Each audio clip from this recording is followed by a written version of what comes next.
আজকে চলে এসেছি তোমাদের কাছে। আজ আমার বাবার জন্মদিন, তো ওকে সাজুগুজু করানো হচ্ছে।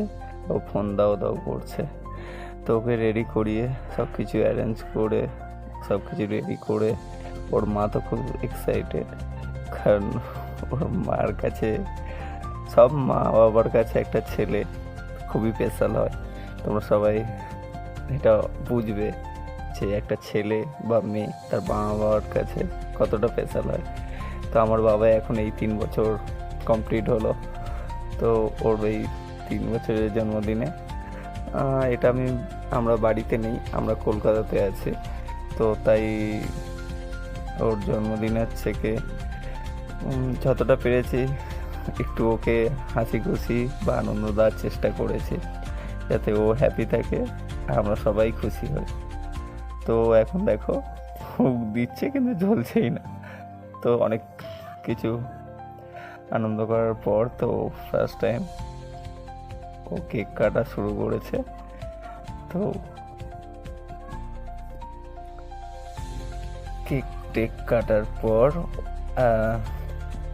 ওর ক্রিমে খুব বিরক্ত লাগে। দেখো ও হাত দেবে না কেকটাতে, ওর নিজের হাতে খাওয়াতে বলছিলাম, তো ওর নিজের হাতে খাবে না, ও ক্রিমে হাত দেবে না, মানে ক্রিমটা ওর বিরক্ত লাগছিল, তো ওই জন্য ক্রিমেও হাত দেবে না।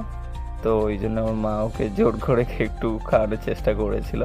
তো জাস্ট ওর মা যে এটা তুলেছিল পিসটা, তো অত বড় তোর গালে ঢুকবে না, তা ওর মা খাওয়ানোর চেষ্টা করেছে একটু, তো একটু জাস্ট সামথিং খেয়ে ও না খাওয়ার মতন হচ্ছে কি দূরে সরে যাচ্ছে। তো অনেক আনন্দ হয়েছে, আশা করি ভবিষ্যতে আরও আনন্দ ওকে নিয়ে হবে। তোমরা সবাই জানো বাড়িতে একটা ছোট বাচ্চা থাকলে বাড়িতে কত আনন্দ হয়, হাসি মজা, আর বাড়িটা কত ভরা ভরা লাগে যদি একটা বাচ্চা, সে ছেলে হোক বা মেয়ে হোক। তো বাবার এই 3 বছর জন্মদিনে সত্যি আমরা খুবই আনন্দ করলাম। একটা বাচ্চা, সে ছেলে হোক বা মেয়ে হোক।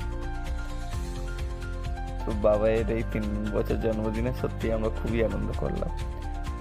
তো ওকে আমি একটা হামি দিয়ে ওকে আমি হামি দিতে বলছিলাম, ও আমাকে হামি দেয়, কিন্তু আমার মুখে যেহেতু কেক লেগেছিল তো বুঝতেই পারিনি আমার মুখে কেক লেগে আছে। তো আমাকে হামি দেওয়ার পরে ওর মুখটা দেখো কেক লেগে ভর্তি হয়ে গিয়েছে, কিন্তু বুঝতে পারেনি। যদি বুঝতে পারতো তাহলে